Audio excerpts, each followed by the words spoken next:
Y John? എന്തുകൊണ്ട് Yohannan? Question കറക്റ്റാണ്. Why John? Yesu Kristu ക്രൂശിൽ കിടന്ന് മരിക്കുന്നതിന് അല്പം മുൻപ് യേശു യോഹന്നാനെ നോക്കിയേച്ച് ഒരു ചോദ്യം ചോദിക്കുക, ഒരു ഉത്തരം പറയുന്നത് നമുക്ക് കാണാൻ സാധിക്കും. അതാണ് ഞാൻ ഇന്ന് എടുക്കുന്നത്. Why John? എന്തുകൊണ്ട്? ആ ഭാഗം വായിക്കാൻ പോവാണ്. യേശു തൻ്റെ അമ്മയും താൻ സ്നേഹിച്ച ശിഷ്യനും, എവിടെയാണ്? ക്രൂശാണ്. അവിടെ മുമ്പ് യോഹന്നാൻ്റെ സുവിശേഷം 19:25 തൊട്ട് ഞാൻ വായിക്കുന്നു. യേശുവിൻ്റെ ക്രൂശിനരികെ, ക്രൂശിൽ കിടന്ന് മരിക്കുന്നതിന് മുമ്പുള്ള ഭാഗമാണ്. യേശുവിൻ്റെ ക്രൂശിനരികെ അവൻ്റെ അമ്മയും അമ്മയുടെ സഹോദരിയും ക്ലയോപ്പാവിൻ്റെ ഭാര്യ മറിയയും മഗ്ദലക്കാരത്തി മറിയയും നിന്നിരുന്നു. യേശു തൻ്റെ അമ്മയും താൻ സ്നേഹിച്ച ശിഷ്യനും നിൽക്കുന്നത് കണ്ടിട്ട്, സ്ത്രീയെ, ഇതാ നിൻ്റെ മകൻ എന്ന് അമ്മയോട് പറഞ്ഞു. പിന്നെ ശിഷ്യനോട്, ഇതാ നിൻ്റെ അമ്മ എന്നും പറഞ്ഞു. ആ നാഴികയെ മുതൽ ആ ശിഷ്യൻ അവളെ തൻ്റെ വീട്ടിൽ കൈക്കൊണ്ടു. നോക്കണേ, ക്രൂശിൻ്റെ ചുവട്ടിലാണ്. ക്രൂശിൻ്റെ ചുവട്ടിൽ വേറെ ആളുകളുണ്ട്. യേശുവിന് ക്രൂശിൻ്റെ ചുവട്ടിൽ നിൽക്കുന്നത് യേശുവിൻ്റെ അമ്മയുണ്ട്, അമ്മയുടെ സഹോദരിയായ മറിയുണ്ട്, മഗ്ദലക്കാരത്തി മറിയുണ്ട്. അപ്പോൾ നമ്മൾ മഗ്ദലക്കാരത്തി മറിയെ അവിടെ കഴിഞ്ഞതേ ഉള്ളൂ. അപ്പം ഇവരെല്ലാം ആരുടെ യേശുവിൻ്റെ അടുക്ക വന്ന് നിൽക്കുക. അവർക്ക് പേടിയില്ല. എന്നാൽ പുരുഷന്മാരിൽ 12 ശിഷ്യന്മാർ യോഹന്നാൻ മാത്രമേ അടുക്ക് നിൽക്കുന്നുള്ളൂ. അപ്പോൾ യേശു ക്രൂശിൽ മരിക്കുന്നതിന് വളരെ വേദനയുള്ള സമയത്ത് തൻ്റെ ശിഷ്യനെ നോക്കിയിട്ട് പറയുന്നു, തൻ്റെ ശിഷ്യനെ കാണുന്നു, അമ്മയോട് പറയുന്നു, സ്ത്രീയെ, ഇതാ നിൻ്റെ മകനെന്ന്. ആരോടാ പറയുന്നത്? യോഹന്നാനെ കാണിച്ചു പറഞ്ഞു, ഇത് നിൻ്റെ മകനാണെന്ന് മുതൽ. എന്നിട്ട് ശിഷ്യനെ യോഹന്നാനെ നോക്കി പറഞ്ഞു, ഇത് നിൻ്റെ അമ്മ എന്ന് പറഞ്ഞു. ആ നാഴിക മുതൽ ആ ശിഷ്യൻ അവളെ തൻ്റെ വീട്ടിൽ കൈക്കൊണ്ടു. ആ നിമിഷം തൊട്ട് പിന്നെ പുറകോട്ട് യോഹന്നാൻ ചിന്തിച്ചിട്ടില്ല. നമ്മൾ തുർക്കി പോയപ്പോൾ യോഹന്നാനെ അടക്കിയ ഭാഗവും മാതാവ് ജീവിച്ചിരുന്ന സ്ഥലമൊക്കെ നമ്മളന്ന് കണ്ടതാണ്. മാതാവിനെ അടക്കിയ സ്ഥലമൊക്കെ കണ്ടു. എഫെസസിൽ വെച്ചാണിത് കാണുന്നത്. ഒരു ചെറിയൊരു ഭവനം, അവിടെ യോഹന്നാനും മാതാവും താമസിച്ചതാണെന്ന് പറയുന്നു. ഹിസ്റ്റോറിയൻസ് അത് പറയുന്നു. അവർ അന്ത്യം വരെയും അങ്ങനെ അവിടെ താമസിച്ചു, അവിടെ തന്നെ അടക്കുകയാണ് ചെയ്തത്. അപ്പം നമ്മൾ മനസ്സിലാക്കേണ്ടത്, ക്രൂശിന്മേൽ കടന്ന് മരിക്കുന്നതിന് മുൻപ് ആ വേദനയുള്ള സമയത്തും യേശുക്രിസ്തു തൻ്റെ അമ്മയെക്കുറിച്ച് ചിന്തിക്കുകയാണ്. ദ ക്വസ്റ്റ്യൻ, നമുക്കിപ്പോൾ നമ്മളോടൊരു ചോദ്യം ചോദിക്കാം. അവിടെ വേറെ സ്ത്രീകൾ നിൽപ്പുണ്ടായിരുന്നല്ലോ, അവരെ യേശു ഏൽപ്പിച്ചില്ലല്ലോ. അവരെ ഏൽപ്പിച്ചില്ല. സ്ത്രീകളെ നോക്കാമായിരുന്നല്ലോ. നോ. അവിടെ 12 വേറെ ശിഷ്യന്മാരുണ്ടായിരുന്നല്ലോ, അവരാരും ഇല്ലായിരുന്നു കൂടെ. പക്ഷെ യോഹന്നാനുണ്ടായിരുന്നു. യോഹന്നാനോട് പറയുന്നു, എൻ്റെ അമ്മയെ നോക്ക്, ഇതാണ് നിൻ്റെ അമ്മ, നിൻ്റെ അമ്മ ഇതാണെന്ന് പറഞ്ഞു കൊടുക്കുന്നു. നമ്മളെ ദൈവം അങ്ങനെ ട്രസ്റ്റ് ചെയ്യുമോ വേറൊരാളെ ഏൽപ്പിക്കാൻ? ക്വസ്റ്റ്യൻ അതാണ്. എന്നെ ഏൽപ്പിക്കുമോ വേറൊരാളെ നോക്കാൻ? എന്നെ ഏൽപ്പിക്കുമോ എൻ്റെ ഭർത്താവിനെ നോക്കാൻ? ഭർത്താവിനോട് ചോദിക്കുന്നു, നിന്നെ ഏൽപ്പിക്കുമോ? നിന്നെ ഏൽപ്പിക്കുന്നു നിൻ്റെ ഭാര്യയെ. അപ്പനും അമ്മയോട് ചോദിക്കുന്നു, മക്കളെ ഏൽപ്പിക്കുന്നു. യേശു ചോദിക്കുകയാണ്, എൻ്റെ അമ്മയെ നീ ഏറ്റെടുക്കുക. അമ്മയോട് പറയുന്നു, ഇത് മകനാണെന്ന്. The beautiful transaction going on between the two. അതെന്തുകൊണ്ടങ്ങനെ? ഞാനത് ചിന്തിക്കുകയാണ്. ഇതൊരു വലിയൊരു ഓതർ എഴുതിയതിൻ്റെ അദ്ദേഹത്തിൻ്റെ ചിന്താമണ്ഡലത്തിൽ നിന്നാണ് ഈ ആത്മാർത്ഥമായിട്ടുള്ള അദ്ദേഹത്തിൻ്റെ ആ സ്ട്രഗിള് ദൈവത്തോട് സംസാരിച്ചപ്പോൾ ഒരു ചോദ്യം ഇങ്ങനെയുണ്ട്. അപ്പോൾ ഞാനത് ചിന്തിച്ചു, എന്നോട് ദൈവം ചോദിക്കുമോ, can I entrust Mary mother to me? എന്നെ ഏൽപ്പിക്കുമോ? അല്ല നമ്മുടെ കുഞ്ഞുങ്ങളെ നമ്മളെ ഏൽപ്പിക്കുമോ? പലപ്പോഴും നമ്മൾ ചിന്തിക്കും, നമ്മളെ ഏൽപ്പിച്ചവരെ നമ്മൾ ശരിയായിട്ട് നോക്കിയിട്ടുണ്ടോ? ഇല്ല. It's not possible. ആത്മാവിൽ, പരിശുദ്ധാത്മാവില്ലാതെ നമുക്കൊന്നും ചെയ്യാനൊക്കത്തില്ല എന്നുള്ള സത്യം എപ്പോഴാണ് മനസ്സിലാക്കുന്നത്. എന്നാൽ അന്ന് തൊട്ട് യോഹന്നാൻ മാതാവിനെ ഉൾക്കൊണ്ടു. അവർ അവിടെ തന്നെ, അവർ രണ്ടുപേരും കൂടെ പലതും സംസാരിച്ച് കാണും. പിന്നെ നമ്മളോട് ചോദിക്കുന്നത്, can I entrust you with my mother? എൻ്റെ അമ്മയെ ഏൽപ്പിക്കാൻ ഞാൻ ഒക്കുമോന്ന്. ആ യേശു ക്രൂശിൽ കിടക്കുകയാണ്. ആ കർത്താവിനറിയാം ഞാനിപ്പം മരിക്കുമെന്ന്. പക്ഷെ മരിക്കുന്നതിന് മുൻപേ ചെയ്യേണ്ട ജോലി പൂർത്തീകരിക്കുകയാണ്. അമ്മ, ഇതാ നിൻ്റെ മകൻ ഇവിടെ നിൽക്കുന്നു. മകനോട് പറയുന്നു, ഇതാ നിൻ്റെ അമ്മ ഇവിടെ നിൽക്കുന്നു. Why was John taken? യോഹന്നാനെ എന്തുകൊണ്ട് തിരഞ്ഞെടുത്തു? പത്രോസിനെ എടുത്തില്ലല്ലോ, മത്തായി എടുത്തില്ലല്ലോ, അവരാരും എടുത്തില്ല. 2 മറിയമാർ കൂടെ ഉണ്ടായിരുന്നു. ഒന്ന് മഗ്ദലക്കാരത്തി മറിയ, പിന്നെ വേറെ സഹോദരിയായ മറിയ. അവർ 2 പേരെ ഏൽപ്പിച്ചില്ലെന്ന്. അത് ചിന്തിക്കേണ്ടിയിരിക്കുന്നു. അപ്പം നമ്മൾ എന്തോ ഒരു പ്രത്യേകത ഈ യോഹന്നാനിൽ കാണുന്നുണ്ട്. ആ പ്രത്യേകത കർത്താവ് എന്താണ് ദൈവം ആ യോഹന്നാനിൽ കണ്ടത്? അപ്പം നമ്മൾ ഒന്നാം കസേര ഇരിക്കുകയാണ്, ക്രിസ്തുവിൻ്റെ ആ അടുത്തുള്ള കസേര മാത്രം നമ്മൾ ഇരിക്കുക. അപ്പം ആ ദൈവത്തിൻ്റെ അഭിഷേക തൈലം യോഹന്നാൻ്റെ മേലോട്ട് വീഴുന്നതായിട്ട് നമ്മൾ കാണണം. യോഹന്നാനെക്കുറിച്ച് നമ്മൾ ചിന്തിക്കുമ്പം എപ്പോഴും യോഹന്നാൻ യേശുവിൻ്റെ നെഞ്ച്, അപ്പോൾ അവരൊരു പ്രായവ്യത്യാസം ഒത്തിരി ഉണ്ട്. യോഹന്നാനാണ് ഏറ്റവും ഇളയതെന്ന് പറയുന്നു. അപ്പം യോഹന്നാൻ യേശു ക്രിസ്തുവിൻ്റെ നെഞ്ചോട് പലപ്പോഴും ചാരിയിരുന്ന ഒരു സഹോദരനെ പോലെ സ്നേഹം അറിഞ്ഞ ഒരു വ്യക്തിയാണ്. ഈ യോസഫിൻ്റെ ഇളയ ബ്രദർ ബെഞ്ചമിനെ പോലെ ഒരു വലിയ സ്നേഹമാണ്. ആ വിശുദ്ധ സ്നേഹത്തിനകത്ത് ഹൃദയമിടിപ്പ് പോലും അറിയാം. അപ്പം യോഹന്നാനെ പോലെ നീ ആകുമോ? അപ്പോൾ learning to love me the way Jesus loves me. അതായത് യോഹന്നാനെ സ്നേഹിച്ചതുപോലെ യോഹന്നാനെ സ്നേഹിച്ചെന്ന്. അത് മർമ്മം ഇതാണ്. യേശു നമ്മുടെ പേരിട്ട്, ഇപ്പോൾ എൻ്റെ പേരാണ്, യേശു വിമലയെ സ്നേഹിച്ചതുപോലെ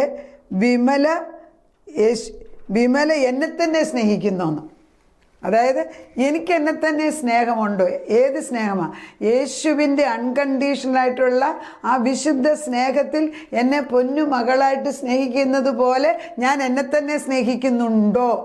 ഞാൻ എന്നെ തന്നെ യേശു സ്നേഹിക്കുന്ന പോലെ സ്നേഹിക്കുന്നുണ്ടോ? ആ ഒരു ചോദ്യം ചോദിച്ചാൽ നമ്മൾ എവിടെ നിൽക്കുന്നു? ഇതിനകത്ത് എത്ര പേർ ഉൾക്കൊള്ളും? ഇതൊരു റാഡിക്കൽ തിങ്കിങ് ആണ്. ദൈവം എന്നെ ഒരിക്കൽ, അതായത് എന്നിലുള്ള കറ, ചുളുക്കം, മാലിന്യം എല്ലാം മാറ്റിക്കളഞ്ഞ് പുത്രൻ തമ്പുരാൻ്റെ രക്തം കൊണ്ട് കഴുകി ശുദ്ധവും ശുഭ്രവുമായ വസ്ത്രം ധരിപ്പിച്ച് എന്നെ പിതാവിൻ്റെ മുമ്പിൽ നിർത്തുമ്പം യേശുവിന് ഞാനെന്ന വ്യക്തി വലുതാണ്. ആ വിശുദ്ധ സ്നേഹം എൻ്റെ മേൽ ഒഴുകുകയാണ്. ആ സ്നേഹം ഞാൻ ഉൾക്കൊള്ളണം. ആ സ്നേഹം യോഹന്നാൻ ഉൾക്കൊള്ളാൻ ഒത്തു. ഒരു ഭർത്താവ് ഒരു ഭാര്യയെ സ്നേഹിക്കുമ്പം ഭർത്താവിൻ്റെ സ്വഭാവങ്ങൾ വ്യത്യാസമുണ്ട്. ഭർത്താവ് ജോലി ചെയ്യുന്നു, കാശ് കൊണ്ടിരുന്നു, അവർ ഒന്നിച്ചിരുന്ന് വർത്തമാനം പറയുന്നു, ഇടയ്ക്കിടയ്ക്ക് അപ്പനും അമ്മയും വിളിച്ച് വീട്ടുന്നു. പക്ഷേ അതിൻ്റെ ഇടയ്ക്കെല്ലാം ബാക്ക്ഗ്രൗണ്ടിൽ ഈ ഭർത്താവിന് ഭാര്യയെ സ്നേഹമുണ്ടെന്ന് ഈ ഭാര്യ മനസ്സിലാക്കിയില്ല എങ്കിൽ അതുകൊണ്ട് പ്രയോജനം, കുടുംബം ഡിവോഴ്സാകും. ഭാര്യ ചെയ്യുന്നത് എനിക്ക് വേണ്ടിയാണെന്ന് ഭർത്താവ് മനസ്സിലാക്കിയില്ല എങ്കിൽ സ്നേഹമില്ല അവിടെ. അപ്പോൾ ഇതാണ് ഈ അവെയർനെസ്.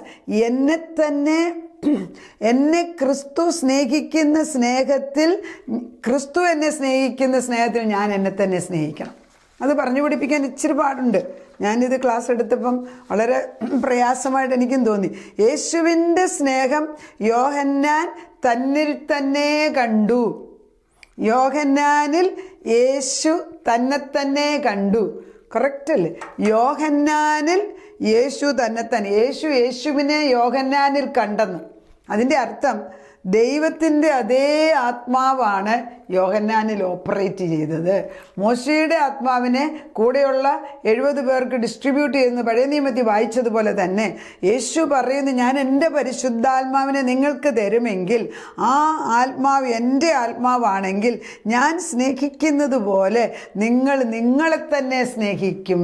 യേശുവിൻ്റെ സ്നേഹമാണ് നമ്മുടെ യാഡ്സ്റ്റിക്ക്. യോഹന്നാനിൽ യേശു തന്നെത്താനെ കണ്ടു. യോഹന്നാൻ എന്ന ശിഷ്യനിൽ യേശു ക്രിസ്തു യേശുവിനെ കാണുന്നെന്ന്. അപ്പം യേശുവിൻ്റെ സ്നേഹം യോഹന്നാന് ക്ലിയറായിട്ട് മനസ്സിലായി. യേശുവിലുള്ള ആത്മാവ് തന്നെയാണ് പൂർണ്ണമായിട്ട് യോഹന്നാനിൽ ഇപ്പോൾ വർക്ക് ചെയ്യുന്നത്.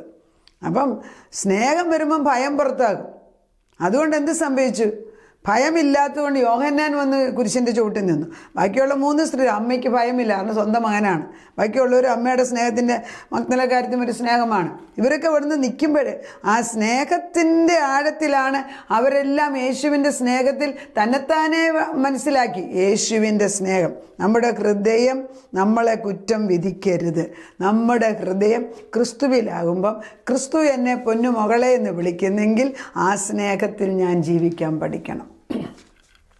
So, because John had learned to love himself the way Jesus loved him.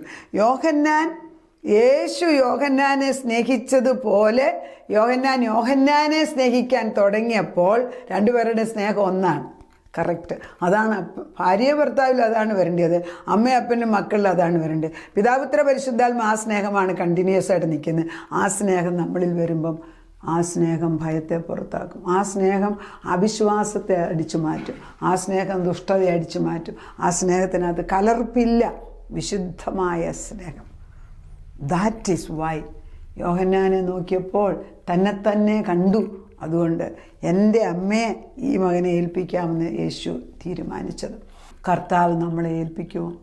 നമ്മൾ ഓർക്കണം. ഞാൻ കഴിഞ്ഞ ദിവസം ഒരു വീട്ടിൽ ചെന്നപ്പോൾ ഞാൻ അവരുടെ ഹസ്ബൻഡിന് തീരെ വയ്യ, അവരവർ ശുശ്രൂഷ ചെയ്തവർ മടുത്തു പോകുന്നു, ഇമ്മ കഷ്ടത്തിൽ പ്രയാസം. അപ്പോൾ ഞാനിങ്ങനെ പറഞ്ഞപ്പോൾ ഞാൻ അറിഞ്ഞില്ല, പറഞ്ഞെന്ന് അവരെന്നെ പിന്നെ വിളിച്ചത്. ഇന്ന് തൊട്ട് യേശുവിനെ ശുശ്രൂഷിക്കുന്നതായിട്ട് ചിന്തിച്ചുകൊണ്ട് ശുശ്രൂഷ ചെയ്യുമെന്ന് പറഞ്ഞു. ഞാൻ ആത്മാവിൽ പറഞ്ഞായിരിക്കണം, ഞാൻ ഓർക്കുന്നില്ല. പക്ഷെ അവരെന്നെ തിരിച്ച് വിളിച്ചു പറഞ്ഞു, that made A tremendous change in me. അതായത് രോഗിയായ ഹസ്ബൻഡോ രോഗിയായ മക്കളോ ഭർത്താവോ ഭാര്യയോ ആരെങ്കിലും ആ കുഞ്ഞുങ്ങളോ അവരെ ചികിത്സിക്കുന്നത്, അവരെ നോക്കുന്നത് യേശുവിനെ നോക്കുന്ന പോലെ ആണെങ്കിൽ നമ്മളിൽ മാറ്റം വന്നില്ലേ? അപ്പോൾ ഒരവസരം, ഈ ഒരു ചെറിയ അവസരത്തിൽ യേശുവിനെ പരിപാലിക്കുന്നതെന്ന് ഉള്ള ചിന്ത വന്ന് നമ്മളിൽ അഴുക്ക് ചിന്ത കയറുമോ? It needs lot of constant teaching. എളുപ്പമല്ല.